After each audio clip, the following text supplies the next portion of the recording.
commentary of the 10th canto of Srimad Bhagavatam, containing the stories of Krishna's pastimes. Wanting colorful illustrations, Prabhupada turned to the 2 or 3 artists among his disciples and challenged them. As fast as they would paint, he would write. This is from a letter from Prabhupada to them. As far as possible, I will require some artist who will paint pictures from the Bhagavatam as I give hints on what to paint. But the artist must be very quick. 2 or 3 pictures must be done every week. These pictures will be used for my new book, Krishna, which I will begin as soon as I get the assistance of a quick painter. The 10th canto contains 40 chapters about Krishna in Vrindavan and 50 chapters of Krishna in Dwarka, so our books will most likely have the first volume of the 40 chapters of Krishna in Vrindavan with 1 picture for each chapter. Prabhupada described each illustration he wanted. For the first picture, he wanted pregnant Devaki, the mother of Krishna, should be sitting in the palace, and near the ceiling, the demigod should be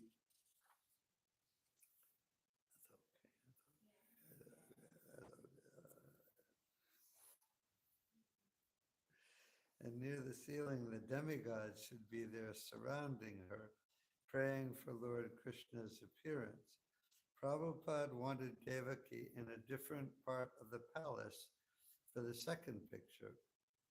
Lord Vishnu, in his 4-armed form, dressed in yellow, appears before her, while she and her husband, Vasudeva, bow down before him. The third illustration would show baby Krishna lying happily on the lap of Devaki, like an ordinary child. A fourth painting would show Vasudeva carrying baby Krishna across the Yamuna River. The fifth would show Vasudeva at the house of Nanda Maharaj in Vrindavan, exchanging Krishna for the newborn child of Yashoda. Krishna book would be a summary study with translations and commentary blended into a single narrative. The style would be freer in this book than in his presentation of the first canto of Srimad Bhagavatam, but essentially it was the same work. And you read the Krishna book, see that, and if you compare it, I've never actually done the comparison to the sloka by sloka translations. I have from the first 3 volumes of the 10th canto of the Bhagavatam that Prabhupada did. And so the Prabhupada in the Krishna book is going strictly along with the translations of the Sanskrit verses, but he's not doing it in his traditional style of in the other volumes of the Srimad Bhagavatam, but he's blending everything together, his translations of the verses and his purports, all mixed together in a smooth, easily readable way, a storybook form, sort of, and it's very brilliantly done. And it's like this is not just the work of a scholar or is the greatest scholar, the most brilliant human being, combined with the greatest devotee, with the greatest understanding of the verses and the purports of Srimad Bhagavatam, it all blended together in the most wonderful, genius way, easy to read way, but carrying all the lessons and all the purports of the of Bhaktivedanta purports. And the same is true for the Nectar of Devotion, the Bhakti Rasamrita Sindhu, Prabhupada called that a summary study also. In one place he said, a summary study means I can do whatever I want. And he did, but it's just brilliant. Krishna would, let's see, having set such an ambitious life's project as translating and commenting on the 18,000 verses of Srimad Bhagavatam, Prabhupada was uncertain he would live to complete it. But the most important part of Srimad Bhagavatam was the 10th canto, because it contained Krishna's transcendental pastimes on earth. Therefore, Prabhupada wanted to render it into English right away, to finish the first 9 cantos before beginning the 10th canto would take years, and Prabhupada didn't know how many years he would have. But his disciples should at least have all the 10th canto pastimes of Krishna. And Prabhupada wanted to hear of Krishna's Vrindavan pastimes directly from him. He wanted his disciples and all, especially his immediate disciples, but all future disciples and grand disciples, he wanted them to hear it directly from him. Everything from being clean and following the regulative principles and chanting japa and washing the pots in the kitchen and doing the deity worship and going out on Harinam and distributing books, and all through the nectar of devotion and nectar of instruction and Chaitanya Charitamrita, and up to the 10th canto of the Srimad Bhagavatam and Gopis and Krishna. Prabhupada wanted his followers to hear everything directly from him, because he was establishing something that had never been done before in the way that Prabhupada was doing it, in the way that he knew that would be necessary in this age, in this fallen age. And Prabhupada was well aware of all the circumstances of the material world, all the wars and suffering and all the different earthquakes and tornadoes and all the material disturbances and all the specific individual anxieties and challenges, financial and educational, and Prabhupada was aware of everything, fully aware, and he knew how to appeal to everyone collectively and individually in this very, very, very difficult time. And he wanted to establish his own way, not differing at all from the traditional way of bhakti devotional service of Bhagavad Dharma, but in a very unique, individualized form that he was giving. And he wanted his disciples and all his followers to hear everything directly from him, and including up to, and may say, especially the 10th canto of the Srimad Bhagavatam, because he knew, one thing he knew was how the Srimad Bhagavatam, specifically the 10th canto, and specifically the pastimes of Krishna and the Gopis, he knew how they could be misused by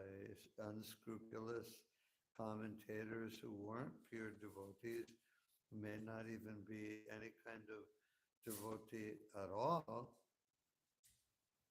But he knew how the Srimad Bhagavatam could be misused, and that's a great detriment to society, as opposed to giving the highest benefit could be the greatest detriment to society. So he gave his Srimad Bhagavatam, the 10th canto, so that in many in places, even in his introduction to the Srimad Bhagavatam, Prabhupada says you should read successively the first 9 cantos of the Srimad Bhagavatam before you get to the 10th canto. Read the 10th canto. And he even says if you read through the first 9 cantos, you'll be, I forget his exact phrase, but you'll be a perfectly God-realized person. And he says, he warns in there, and many people warn in other places not to read the 10th canto, but Prabhupada gave the 10th canto before the second year, 1968, he started working on it, just 3 years after he arrived, because he wanted us to have it from him. And he never said that you shouldn't read the Krishna book, before you read the other 9 cantos. In fact, he gave it to the devotees and he wanted us to read it immediately. And the devotees did start reading it immediately. And not only reading it themselves, but distributing it in Copley Square and Harvard Square and Times Square and in Haight-Ashbury in San Francisco. The devotees distributed it profusely as soon as it was available. In the first Rath Yatra, not the first Rath Yatra, but in one Rath Yatra in San Francisco, they had the first edition, the first printing of the Krishna book. And they presented it to Prabhupada on stage at the Rath Yatra. He was speaking, and Prabhupada, as soon as he got it was like, I don't know, 50 or 100 volumes of the Krishna book. And as soon as he got it, he started selling them to the crowd. And people devotees and other people started coming up and giving them the Lakshmi, and Prabhupada distributed the book himself as soon as he got it. So it's, you could say, well, that's confusing. He says, don't read the 10th canto until you read the other cantos, but he gave it and distributed it right away.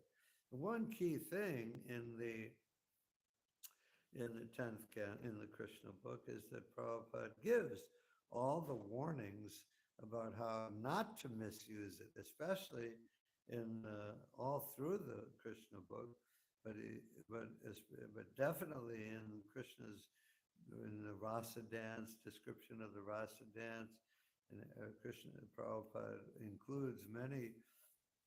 is very careful to include the proper devotional understanding of Krishna's pastimes with the gopis, and he gives many warnings. Like you can use, he gives the example of medicine. You take some medicine can be very beneficial for your health, for your body, but if you don't take it in the right way, it can make you sicker or even kill you if you take medicine in the wrong way. So the doctor warns you when he gives you a medicine how to take it properly, in the right doses, at the right time. So it's like that. Prabhupada gave the most beneficial or the ultimate part of the Srimad Bhagavatam, but he included all the warnings of how to take it properly. And it's not confusing if you understand it in that way. Both things can be true at the same time. Okay, the purpose of preparing this book, Prabhupada wrote in the introduction to the Krishna book, is primarily to induce people to understand Krishna Katha, because thereby they can become free from material bondage. And that's a really good thing. If you're in jail and you're if you're in jail, you don't want to be in jail. You want to get out of prison. So if you can get it where everyone is in prison in the material world, the material world is one big prison house, but nobody even knows that they're in prison because we've been here so long, and we take it like I give an example of in England in what century, 16th, 18th century, they were loading prisoners on, England was loading prisoners onto ships and sending them to Australia. And they established the first colonies in Australia were prison camps. And that's how they started. And yeah, so if you were sent to the prison camp, of course, the people who were sent there, the criminals, you could be sent there for anything, like stealing $5, or you could be sent there for just about anything back then in England. And punishments were very strict and very cruel. But if you were sent there, you would know why you were there. But there was a camp. People lived there, and there was no walls. The wall was that you couldn't go backwards into the jungle because you'd be killed in some way or other, and you couldn't go forwards into the ocean because you would drown. So there were no walls in the prison camps. And but there were guards, there were soldiers there, and they were definitely in prison, and they were restricted in so many ways. But they lived there. They had little businesses, developed little businesses and little prison societies, and they lived there. And they had children there. The children were born there.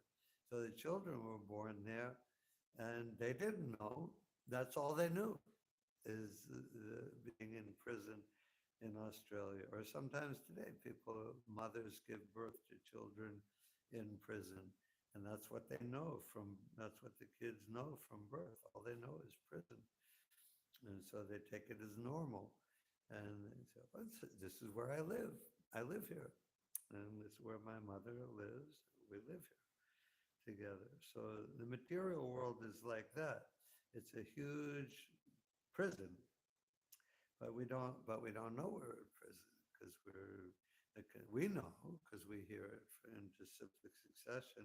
We know it, but I didn't know it before I read Prabhupada's books. I had no idea that I was living in a prison. So, but when you hear it from Prabhupada's books, and you also hear, as Prabhupada says here, the purpose of the Krishna book is primarily to induce people to understand Krishna Katha, because thereby they can become free from material bondage. So the only qualification for getting out of this prison is to hear Krishna Katha in disciplic succession. It's very simple. It's not difficult, but still we have to understand it and have a desire to do it. We have to want to after we find out that we're in prison, we have to have a desire to get out of prison. And that's not automatic, because we're so used to living here, and we think we're okay here. It's not so bad here. What's the big deal? So what if it's prison? I got money. I got a Lexus.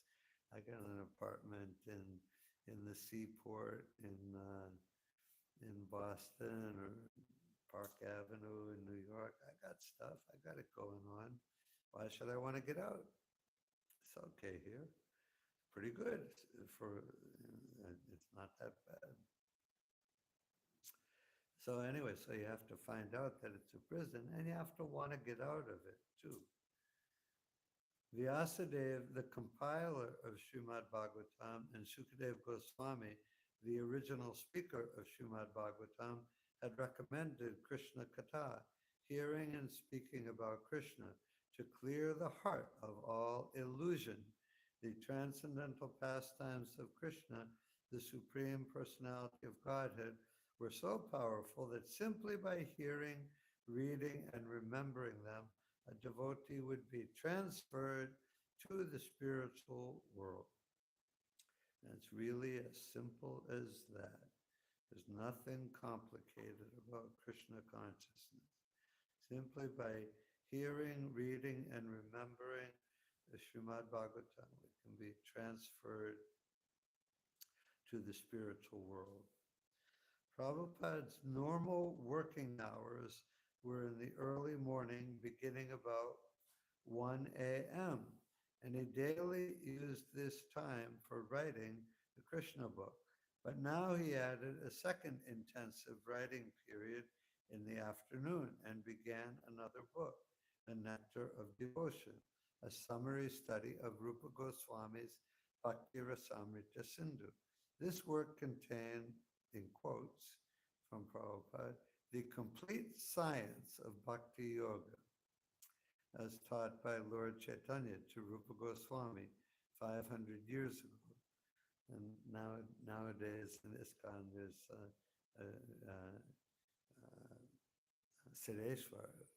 Prabhu was telling me the other day, so we're preaching to the college people, and we have to do it in a very scientific way, because that's where people are at these days. It's not like in the 60s or 70s. Nowadays, people are much more scientific minded. Of course, that's not true.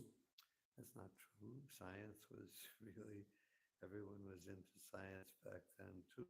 But it's not, but the main point is that, and he was telling me that we have to preach differently now, because everyone is so scientific. And of course, people are going to college. They are very educationally minded, material education, which has no ultimate value.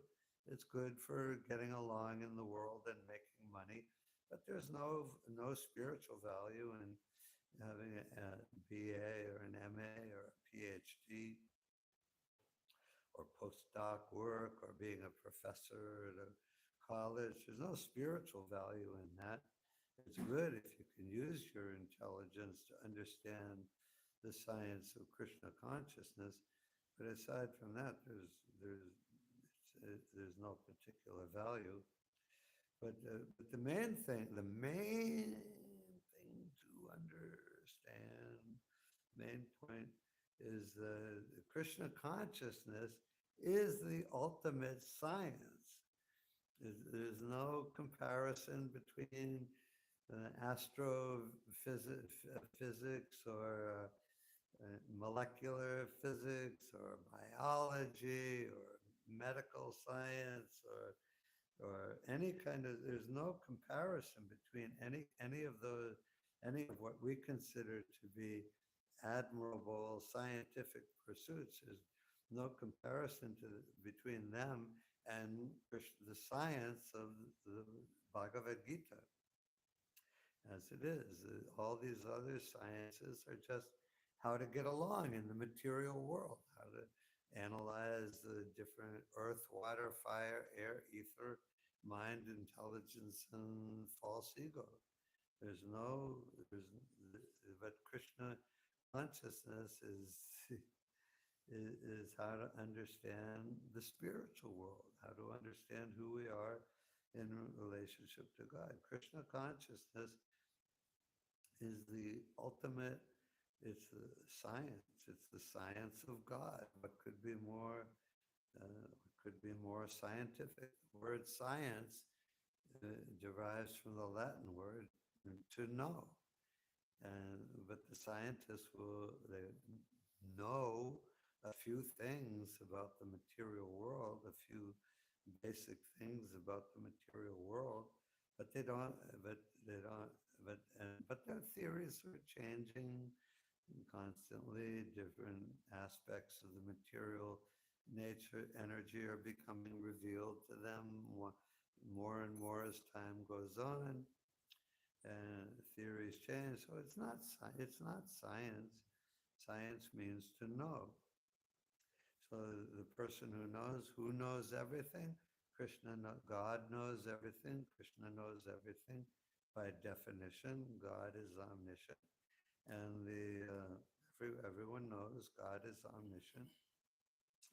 And the pure devotee of Krishna knows everything that Krishna wants us to know, that needs us to know for our devotional service, and we know everything about the material energy and the spiritual energy, and how to get out of the material bondage and go back to Godhead.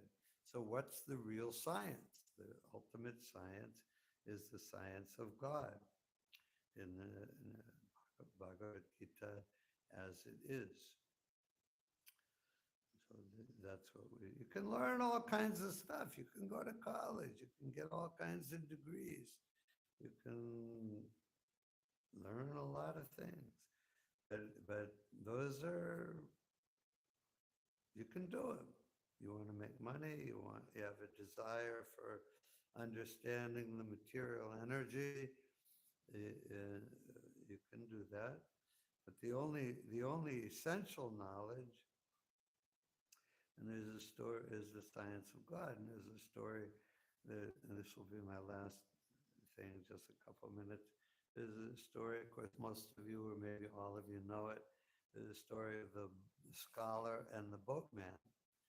It's a good play to do at a Sunday feast. The devotees used to do this one fairly often. It's really good. It's funny, and it's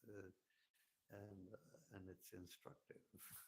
There's a boatman rowing people across a river in India or in other places. It's a common thing that there's no bridge. Somebody's there and they row you across for a certain amount of money, and that's what they do all day.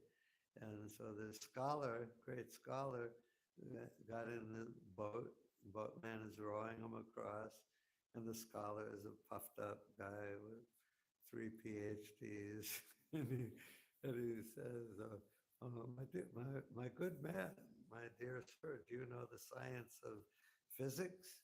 And the boatman goes, you can pick any science in the story. The boatman goes, oh no, I don't. I'm not educated. I just row this boat back and forth all day. And the scholar says, and your life is 25% wasted. And then he said, do you know the science of biology? And the boatman goes, no, I don't. I just row this boat. And the scholar says, and your life is 50% wasted. And then he has another science. Do you know this science? No, I don't know. I just wrote this book. I'm uneducated. And he said, then your life is 75% wasted. And then a big storm comes up, and it's raining like anything, and the wind is howling, and there's huge waves, and the boat is rocking like crazy. And the boatman says to the scholar, do you know how to swim? And he says, no, I don't know. And he says, then your life is 100% wasted. So it's a story, it's a funny story, but it's instructive, and that's material knowledge. You have to know how to go back to Godhead. You have to know how to save yourself, or you have to know how to be saved by Krishna's representative. And then your life is 100% successful. But without that, you can be a ditch digger. You can be a bricklayer. You can make plastic toys in a factory all day long. You can be a farmer. You can be anything. You can be a scholar. You can be a professor. MIT, but you have to, and you can be a devotee at the same time and go back to Godhead. Okay, so I'll stop there. Anything to say? Any questions or anything? Okay, we can start. Anything? Okay, all glories to